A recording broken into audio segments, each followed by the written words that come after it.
What are you looking for? My muscles.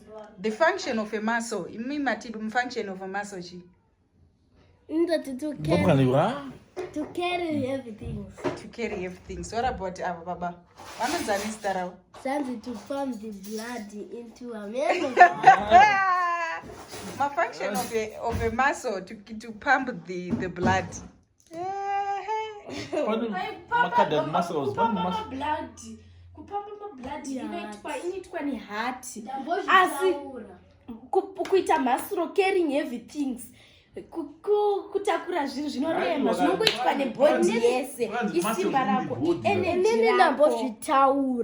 The muscle is carrying everything like That's muscles in the body. Carrying everything I pinned. Pumping blood I pinned. So why are you fighting? You need to come up with a conclusion. What are the function of a muscle? Muscles is for showing up here. Oh, that's the muscles is for showing up. Show up. Kuone konzi. That's why I'm watching fake at my face, watch Papa Road, so don't go there. Or that Jehovah functions, Jehovah muscles. Pamwe ndo mafunction acho. Kopena mwiri. Kana kuti ndo anosaputa kuti kana munhu nonzi chi kuti maoko asanyanye kuneta.